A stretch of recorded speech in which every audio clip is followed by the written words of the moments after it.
नमस्कार। हाम्रो देशको प्रदेश संरचना प्रदेश प्रमुख मुख्यमन्त्री र मन्त्रीहरू फेरबदल गर्न नै बनाइएको हो त? उनीहरूको आसेपासे कार्यकर्तालाई भर्ती गर्ने र देशको बजेट दुरुपयोग गर्न देश सङ्घीय संरचनामा गएको हो त? सिंहदरबार धेरै टाढा भयो, नजिक पनि सिंहदरबार बनाइयो भने जनताका आवाज सुनिन्छन् र समस्यामा परेका नागरिकले छिट्टै राहत पाउलान् भन्नका लागि परिकल्पना गरिएको होला सायद।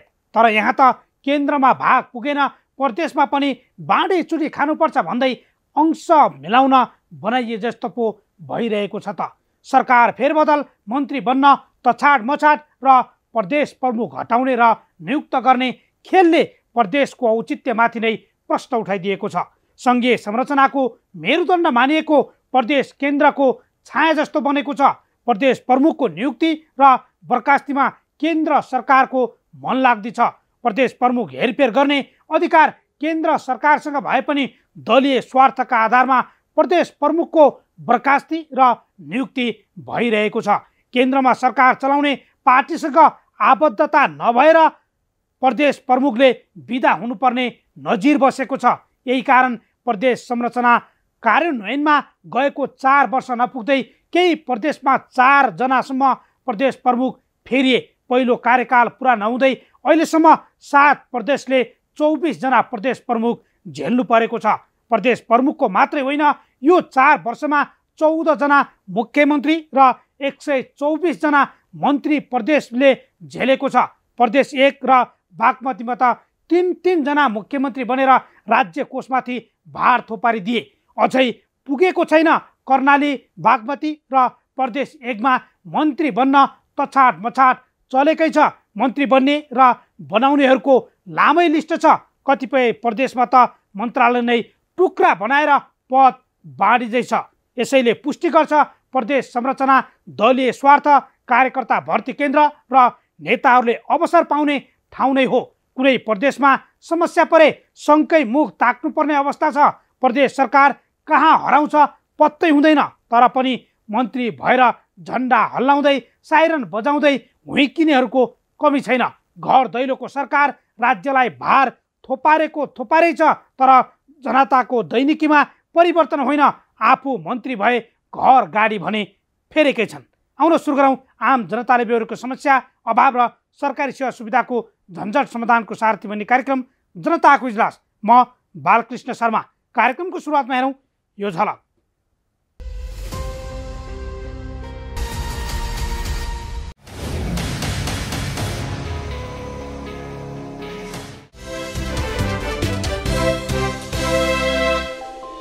स्वागत छ कार्यक्रम जनताको इजलासमा। आज हामी काठमाडौँको चाबहिल स्थित यातायात कार्यालयमा देखिएको भद्रगोल अवस्था र हाकिमको गैर जिम्मेवार जवाबसहितको रिपोर्ट, कारागारभित्र मौलाएको व्यतिथि, चौकीदार, नाइके अनि सहनाइकेले गर्ने थिचोमिचोका कारण बढ्दो झडप बारेको रिपोर्ट र बेमौसमी बाढी पहिरोका कारण समस्यामा परेका बझाङका स्थानीयको गुनासो समेटिएको रिपोर्टसहित उपस्थित भएका छौँ। तपाईसँग पनि कुनै समस्या र गुनासो छन् भने हामीलाई पठाउन सक्नुहुनेछ। तपाईँहरूका समस्या र गुनासोलाई हामी कार्यक्रममा उच्च प्राथमिकता दिनेछौँ। अब आजको पहिलो विषय। 1 वर्ष अघि काठमाडौँको चाबहिल यातायात कार्यालयमा हामी पुग्दा कार्यालय प्रमुखले भनेका थिए 1 महिनापछि आउनुहोस्, म कार्यालय चिटिक्क र बिचौलियाको फन्दाबाट मुक्त गराउँछु। तर कार्यालय प्रमुखको यो प्रतिबद्धता 1 वर्ष पुग्दा समेत कार्यान्वयनमा आएको छैन। बरु झनै यातायात कार्यालय भद्रगोल भएको छ। न त कर्मचारीले सरकारी पोसाक नै लगाउँछन्, न त कार्यालय बिचौलियाको घेराबाट मुक्त हुन सकेको छ। हेरौँ यो रिपोर्ट। मिति 2078 कार्तिक 23 गते मङ्गलबार। स्थान चाबहिल स्थित यातायात कार्यालय। समय दिनको 11:30 बजे। हामी यातायात कार्यालयमा पुग्दा देखिएका यी दृश्यहरू हेरौँ। कर्मचारीहरू मोबाइल चलाउन व्यस्त थिए। सेवाग्राही लामै लाइनमा कति बेला पालो आउँछ भन्दै कुरिरहेका थिए। एक त अधिकांश कर्मचारी मङ्गलबारको दिन पनि बिना पोसाकमा कार्यालयमा बस्दा कर्मचारी, सेवाग्राही वा बिचौलिया को हुन् छुट्याउनै गाह्रो थियो। किनकि अधिकांश कर्मचारीले परिचय पत्र नै लगाएका थिएनन्। कतिपय कर्मचारी मनलाग्दी समयमा आउँदै हाजिर गर्दै कार्यालय परिसर बाहिर रहेका पसलमा चिया पिउन व्यस्त देखिन्थे। कार्यालय परिसरमा फोरै फोर सेवाग्राहीले राजस्व तिरेका रसिद यत्रतत्र अनि समय समयमा सर्भर आउने र जाने समस्या कर्मचारीलाई आराम, सेवाग्राहीलाई थप शास्ति हो। यस्तै परिचय छ हाम्रा यातायात कार्यालयहरूको। त्यसको पछिल्लो उदाहरण हो चाबेल यातायात कार्यालय, जुन कार्यालय भद्रगोल अवस्थामा दिन धकेलिरहेको छ। मंगलबार हामी पुगेपछि देखिएका दृश्यहरूले हाम्रो यातायात क्षेत्र कति अस्तव्यस्त र सेवाग्राहीले कतिसम्म शास्ति पाउँछन् भन्ने एउटा उदाहरण बनेको छ। जब हामी कार्यालयभित्रका दृश्यहरू कैद गर्दै कार्यालयका प्रमुख विष्णु कुमार भट्टराईलाई भेट्न पुग्यौं, तब उनले पोसाक नलगाएका कर्मचारीहरूलाई आफ्नो कार्यकक्षमा बोलाएर देखाएको निरहिता पनि एकपटक आफै हेरौं। हामी लाउने जतिजना छौँ त्यो नियमित छँदैछौँ। नलाउनेले एक दिन मैले कराएको दिन लाउने, भोलिबाट लाउने। कि डर लाग्छ यहाँ कर्मचारी भनेर कुर्छन् भनेर हो? अनि किन त डर मान्नुपर्ने केही कारण छैन। त्यस्तो गल्ती केही गरेको छैन, नियमित काम गरेको नि पोसाक लाउँछ किन? पोसाकको सन्दर्भमा चाहिँ म बोल्न केही सकिनँ, तपाईँहरू आगे बोल्नुहोस् नलाउने। हामीले निर्देशन दिने हो, तपाईँलाई भनिदिने हो, जानकारी गराउने हो। तपाईँले लाउने नलाउने किन नलाएको पुष्टि आवेदन दिनु। यो विषयवस्तु बन्ने चिजै होइन पोसाक भन्ने कुरा। कर्मचारीले पोसाक लाउनुपर्छ भनेर कहिले भन्नुपर्ने कुरै होइन। अब नलाएको चाहिँ पुष्टि दिनुहोस् तपाईँले। म के भन्न सक्छु? मैले लगाएको छु, अहिलेसम्म छोडेको छैन। तपाईँले मलाई कुनै दिन पनि यो युनिफर्मभन्दा बाहिर आएको देख्नु भएको पक्कै छैन होला। मेरा लागि हो लगाइदिनुहोस् बाबा। अब बोल्दैछु सबैले है। कार्यालय प्रमुख भट्टराईले करिब 30 मिनट आफ्नो कार्यकक्षमा कर्मचारीलाई प्रवचन दिएपछि आफूले सधैँ पोसाक लगाएर आएको छु, तपाईहरूले नलगाएको पुष्टाई सञ्चार माध्यमलाई आफै दिनुहोस् भन्दै भट्टराईले लाचारीपन र निरहिता देखाए। यहीबाट प्रश्न हुन्छ उनले कार्यालयको नेतृत्व कसरी गरिरहेका छन् भन्ने। सुकेधारामा रहेको यातायात कार्यालय चाबेल सार्न ठूलो चलखेल भएको चर्चा अहिलेसम्म पनि यातायात वृत्तमा चलिरहेको छ, जहाँ साँगुरो बाटो, पार्किङ लगायतको सुविधा नभएको भन्दै सेवाग्राहीले बारम्बार आक्रोश पोख्दै आइरहेका छन्। सुकेधाराबाट चाबेलको नयाँ भवनमा यातायात कार्यालय सार्दा कार्यालय परिसरभित्र निजी व्यापारीहरूलाई नियम विपरीत लाइसेन्स सम्बन्धी सेवा र पसल सञ्चालन गर्न दिएको बारे हामीले केही समय अघि उनै कार्यालय प्रमुख भट्टराईलाई गत पौष महिनामा राखेको यो प्रश्नमा उनले दिएको जवाब एकपटक फेरि सुनौ। यो भर्खरै 3-4 दिन भयो होला यिनीहरूले यहाँ उ गरेका मान्छे पसलेहरूको चाहिँ उद्घाटन गरेको भनौँ न, बसेर आएर काम गरेका। यहाँ कसैको प्रभाव पनि छैन, दबाब पनि छैन। यो सरकारी कार्यालयको प्राङ्गण हो होइन। हामीले सरकारले लिउन्जेलसम्म यो हाम्रो सरकारको स्वामित्वमा रहन्छ। अब घरपेटीहरूले पहिले नै कुन हिसाबले बनाइराखेका छन्, यहाँ सर्छ भन्ने हिसाबमा थाहा पाएपछि झनै लामो पनि लम्बियो हुन्छ। त्यो भएर पनि यिनीहरूले चलखेल गरे होलान्। यो हामी अब आउने यो महिनाभित्रमा हामीले यसलाई चाहिँ कुनै किसिमले हटायो भने हटायो, होइन हटाएन भने उताबाट मुख खोला आफ्नापट्टि भनेका छौँ। त्यो गरेन भने हामीले वाल लाउनु त छँदैछ, लाउने हो, त्यो वाल लाउँछौँ। उनले त्यति बेला भन्दै थिए मलाई कसैको दबाब छैन र प्रभाव पनि छैन। पुस महिनाभित्र कार्यालय परिसरमा निजी कम्पनीको काम हटाउँछु। पुनः एकपटक उनको सोही जवाब प्रयोग वर्षपछिको अर्थात् अहिलेको अवस्था हेरौँ।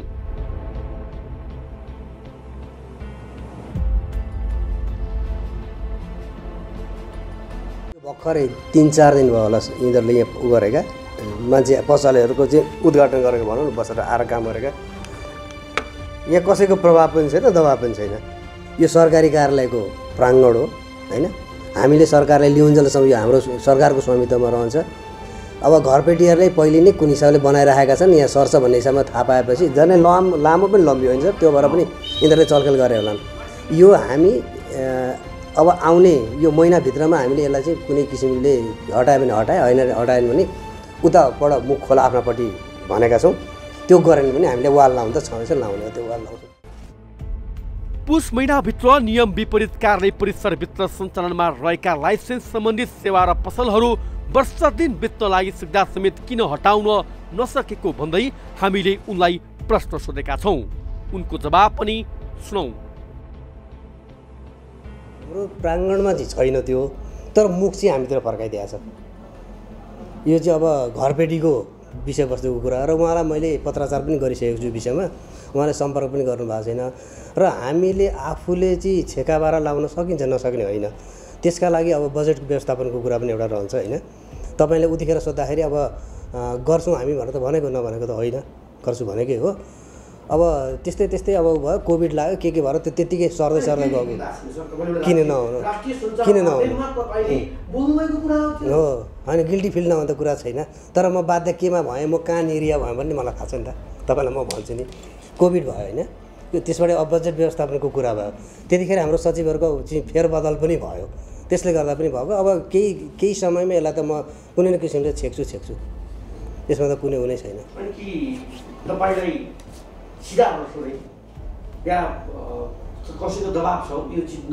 छैन के का लागि दबाब? मेरो सम्पत्ति होइन, मलाई त्यसमा कुनै मुनाफा छैन, लालच छैन, के को दबाब?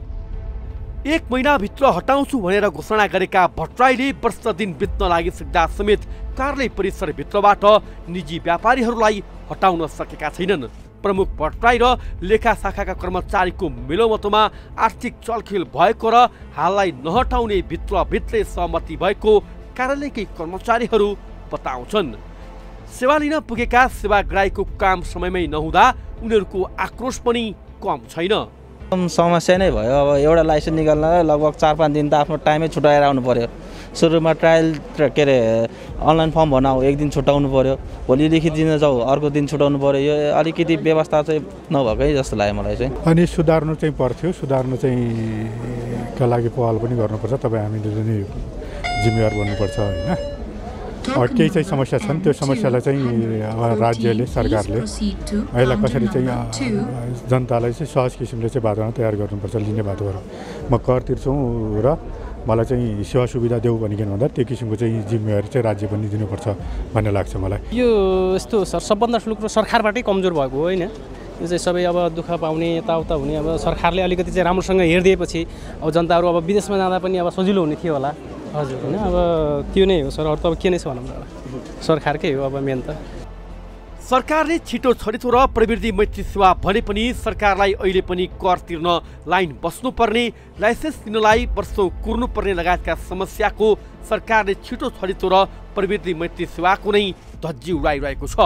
अर्कातर्फ यातायातको अधिकार प्रदेश सरकारमा गएसँगै प्रदेश सरकारले नागरिकसँग कर उठाउने बाहेक यातायात कार्यालयभित्रको बेइज्जती सुधार्न चासो नै दिएको छैन। प्रदेश सरकारलाई सबैभन्दा बढी राजस्व उठाएर योगदान गर्ने यातायात कार्यालयहरूको कन्त बिजोग अवस्थाले यातायात क्षेत्रमा बिचौलियाहरूको बिगी नतोडेसम्म सुधार हुने कुनै छाँटकाँट देखिँदैन।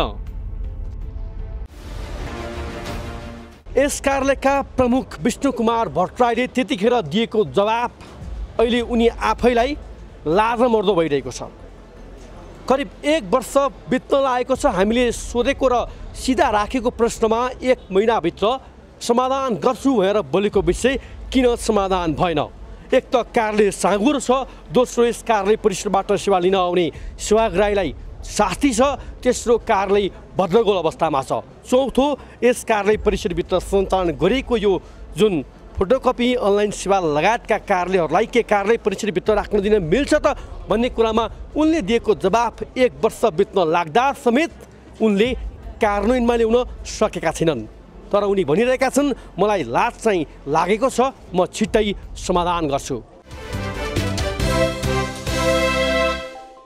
यातायातमा बेइज्जती देखिहाल्नुभयो। कार्यालयको बेहाल अवस्था अनि कार्यालय प्रमुखको निरीहता।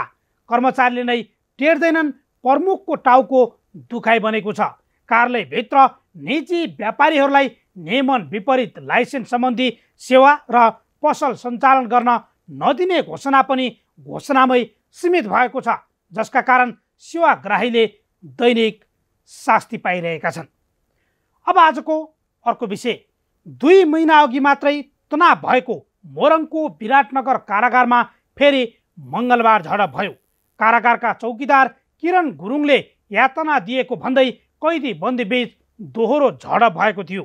झडपमा चौकीदार किरण गुरुङ र नाइकेहरू शेखर राई, निर्मल ढकाल, विशाल मुक्ताङ, दिल्ली देवान र सूर्यदीप गुप्ता घाइते भएर उपचारका लागि कोशी अस्पताल नै लिनु पर्यो।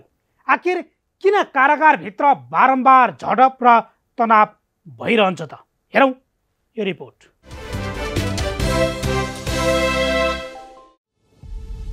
सरकार वर्षौंदेखि देशभरका कारागारलाई सुधार गृह बनाउँछौँ, भौतिक पूर्वाधारको जीर्ण अवस्था सुधार गर्छौँ, दोब्बर तेब्बरको चाप घटाउँदै कैदी बन्दीलाई श्रमसँग जोड्छौँ भनिरहेको छ। तर पटक पटक फेरिने सरकार, गृह मन्त्री र कारागार व्यवस्थापन विभागमा नेतृत्व गर्न आउनेहरूको यो दाबी अनि प्रतिबद्धता कहिले पुरा हुने हो यकिन छैन। अर्थात् कारागार सुधार गृह होइन, अहिले पनि सीमित कैदी बन्दीका लागि कमाउने स्थल र धेरैले यातना सहने यातना गृहका रूपमै परिचित छन्। हामीले कार्यक्रम मार्फत कारागारभित्रको आन्तरिक प्रशासन चलाउने चौकीदार, नाइके अनि सहनाइकेले गर्ने थिचोमिचो केही सीमित व्यक्तिले कमाउने र रमाउने स्थलका रूपमा कारागार चल्ने गरेको बारे पटक पटक खुलासा गरिरहेका छौँ। कारागारभित्रको बेछिती पुष्टि हुँदै 2 महिना अघि मात्रै तनाव भएको मोरङको विराटनगर कारागारमा फेरि मङ्गलबार झडप भयो। कारागारका चौकीदार किरण गुरुङले यातना दिएको भन्दै कैदी बन्दी बीच दोहोरो झडप भएको थियो। झडपमा चौकीदार किरण गुरुङ र नाइकेहरू शेखर राई, निर्मल ढकाल, विशाल मुक्ताङ, दिल्ली देवान र सूर्यदीप गुप्ता घाइते भएर उपचारका लागि कोशी अस्पताल नै लानु पर्यो। हाम्रो त्यहाँ मान्छे छ, घाइते भयो के भयो कि चिन्ता छैन हामीलाई। तर के भन्छ, तपाईँलाई डिस्टर्ब गरिदिएको छैन, डिस्टर्ब गरिदिएको छ भने भन्नुहोस् न तपाईँहरूलाई। भिड किन भिड चाहिँ हुन्छ तर डिस्टर्ब चाहिँ हुँदैन क्या सर?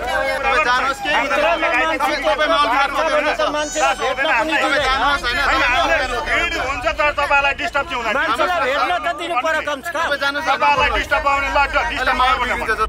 कारागारभित्र चौकीदार किरण गुरुङ समूहको अत्याचार सहन नसकेपछि कैदी बन्दीहरू विरोधमा उत्रिएका थिए। गुरुङको निर्देशनमा नाइके र भाइ नाइकेहरूले यातना दिएको आरोप कैदी बन्दीहरूको छ। झडपकै क्रममा कैदी बन्दीले गुरुङसहित उनको समूहका 14 जना नाइके र भाइ नाइकेहरूलाई जेलभित्रको एउटा कोठामा थुनिदिएका थिए। थुनिएका कैदीहरूलाई प्रहरीले कारागारबाट बाहिर निकालेर सुरक्षाका लागि राखेको थियो।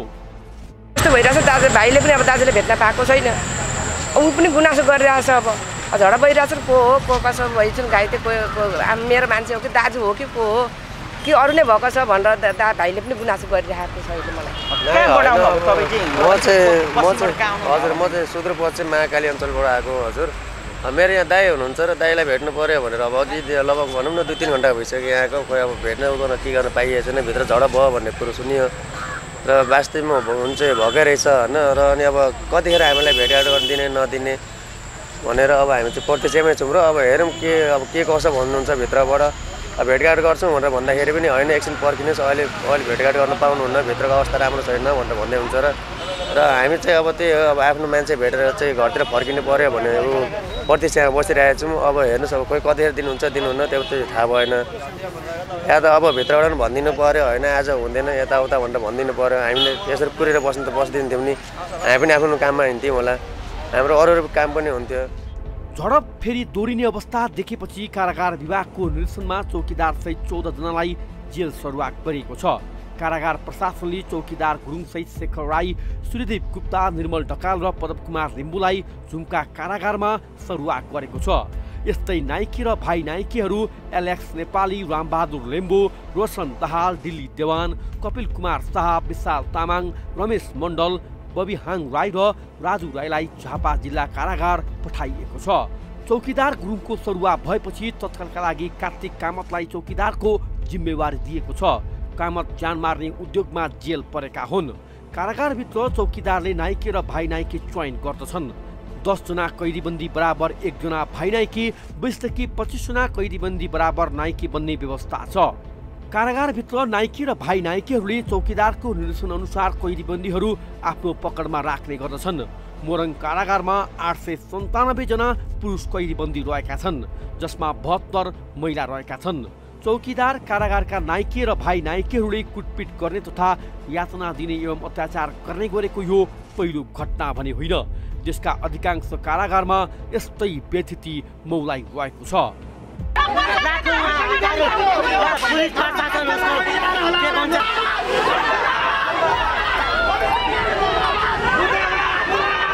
कारागारमा थुनिएकाहरूको गतिविधि निगरानी हुन नसक्दा एवं आवश्यक प्रवृत्तिको अभावका कारण नेपालका कारागारहरू सुधार गृह नभई अपराध बढाउने थलो बनिरहेको तथ्य यी झडप र मनोमानीले देखाइरहेको छ।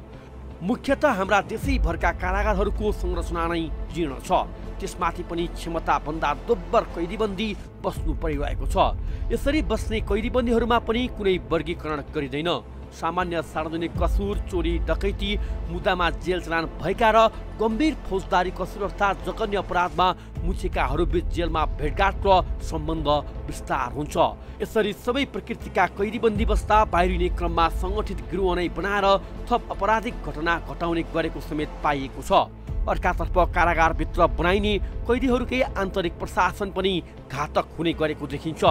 आन्तरिक प्रशासनमा गम्भीर फौजदारी अभियोग लागेका, ज्यान मुद्दाका, जबरजस्ती कानुनी लागू औषध लगायतका मुद्दा खेप्नेहरूलाई नै छनौट गरिँदा समेत अन्य कैदीबन्दीमा ठुलो अपराध गर्नेहरूलाई जेलभित्र सम्मान र नेतृत्व दिइन्छ भन्ने मनोवैज्ञानिक प्रभाव परिरहेको छ। हेर्दा लाग्छ देशका अधिकांश कारागारको आन्तरिक प्रशासन जघन्य अपराधमा दोषी ठहर भएर कारागार चलान भएकाहरूको हातमा छ। सीमित व्यक्तिको कमाउ र थिचोमिचोका कारण कतिपय कारागारमा कैदीबन्दीको विद्रोह समेत हुन्छ। तर धाक र धम्कीले कतिपय कारागारको कुरा नै बाहिर आउँदैन। कैदीबन्दीलाई कुटपिट गर्ने, चरम यातना दिने, महिनामारी असुल्ने तथा कारागारभित्र सजाय भुक्तान गरिरहेकाहरूलाई उपभोग्य वस्तु महँगो मूल्यमा बिक्री गर्ने, टेलिफोनमा महँगो मूल्य लिने तथा बाहिर फिरौती असुलीको धन्दा चलाउने नायकीहरूकै कारण कारागार सुधार हुने कुनै छाँटकाँट देखिँदैन। कारागारमा बसेर लाखौं कमाउने छुट पाएका र अन्य कैदीबन्दीमाथि थिचोमिचो गर्ने चौकीदार, नायकी र सहनायकीलाई आखिर कसले गरिरहेको छ त संरक्षण? आवश्यक छानबिन हुनुपर्छ। जघन्य अपराधमा कैद भुक्तान गरेकाहरूलाई सकेसम्म आन्तरिक प्रशासनको जिम्मेवारी नदिनु भन्ने कानुनी व्यवस्थालाई कहिलेसम्म 50% भुक्तानी र लामो समय बसेका अनि सबैलाई चिन्ने व्यक्ति छान्ने नाममा लताइरहने? यी प्रश्न देशभरका कारागार प्रमुखलाई कैदीबन्दीको तर्फबाट।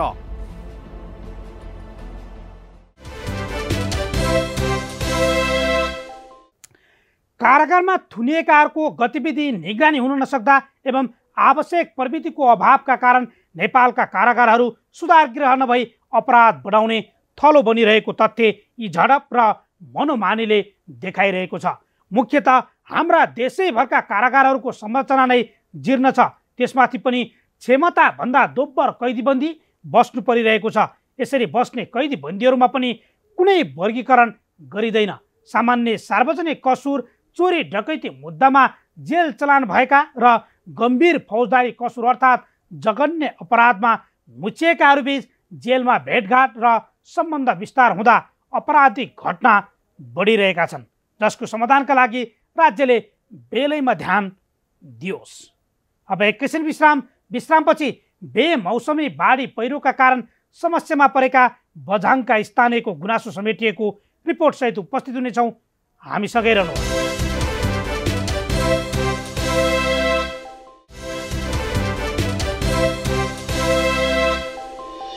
विश्रामपछि स्वागत छ। तपाईँ हेर्दै हुनुहुन्छ कार्यक्रम जनताको इजलास। बझाङको जय पृथ्वी नगरपालिका र मस्टा गाउँपालिकाको सीमावर्ती गाउँ डुग्रीवासीका स्थानीय यति बेला कहाँ गएर बस्ने भन्दै भौतारी रहेका छन्। सयौं हेक्टर खेतीयोग्य जमिन र 10 घर बगाएपछि बसोबास मात्रै होइन के खाने भन्ने चिन्ता पनि उनीहरूलाई लागिरहेको छ। केही साता अघि प्रधानमन्त्री, गृहमन्त्री र सुदूरपश्चिम प्रदेशका मुख्यमन्त्री मन्त्रीहरू पुगे, तर उनीहरू पुगेको 2 साता बित्दा समेत आफ्नो पीडामा कुनै चासो नदिएको गुनासो स्थानीयले गरेका छन्। हेरौँ यो रिपोर्ट।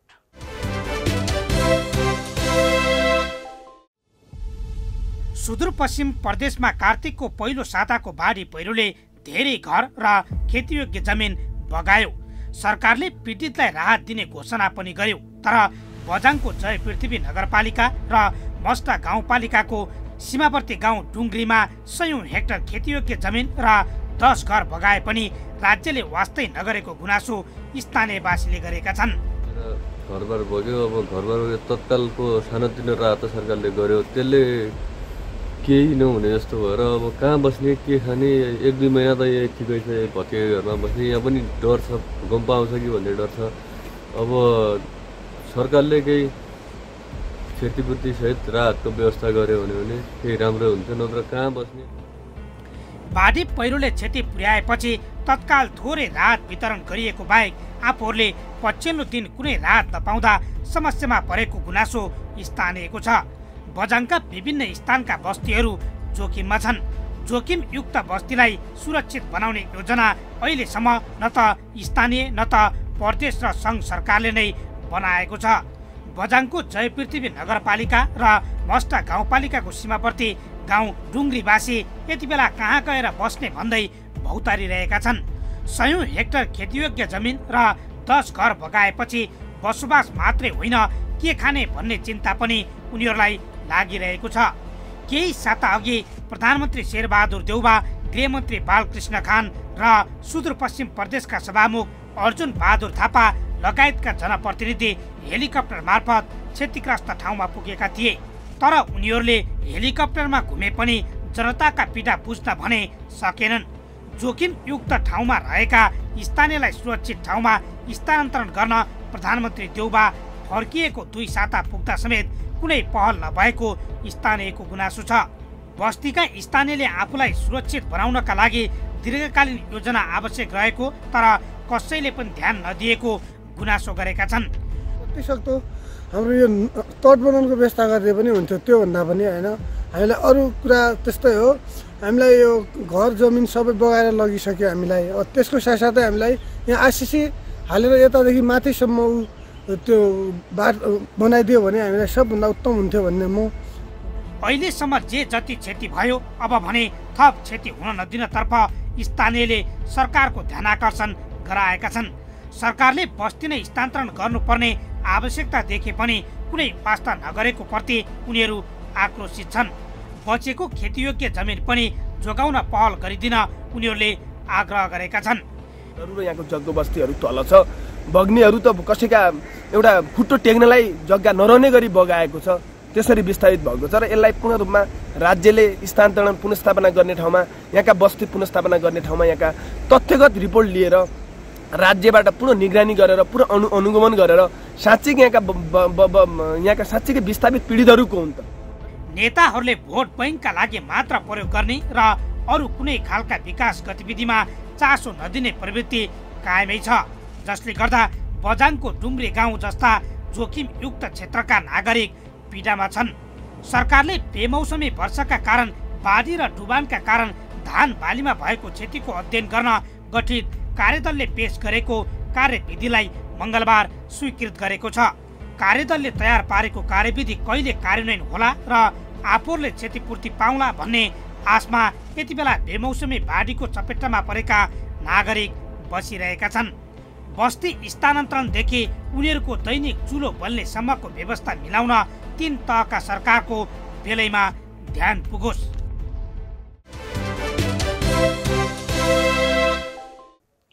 जनताको पीडामा मलम लगाउन 3 तहका सरकार असफल देखिएका छन्।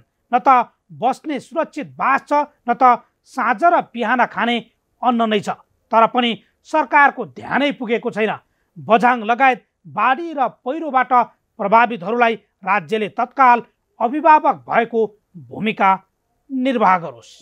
यी र यस्ता कुनै पनि पीडा, व्यथा र गुनासोमाथि कार्यक्रम जनताको इजलास मार्फत निरन्तर खबरदारी गरिरहनेछौँ। व्यवसायीले नीति नियम मिचेर गरेका बदमासी, जनताको गुनासो र कथा व्यथासँगै सरकारी निकायबाट दिने सेवा प्रवाहमा भए गरेका कमजोरी केलाएर हामी सुधारको प्रयास कार्यक्रम मार्फत खोज्नेछौँ। तपाईँ हामीलाई आफूले बेहोरेका समस्या र गुनासो स्क्रिनमा देखाइएको टेलिफोन नम्बर र इमेल ठेगानामा टिपाएर वा पठाएर समस्या समाधानको साझा आवाज बन्न सक्नुहुनेछ। हौस् त आजका लागि जनताको इजलास यति नै। फरक विषयवस्तु र तपाईँहरूको गुनासोसहित अर्को कार्यक्रममा पुनः उपस्थित हुनेछौँ। प्राइम टाइम्स टेलिभिजन हेर्दै रहनुहोला। नमस्कार।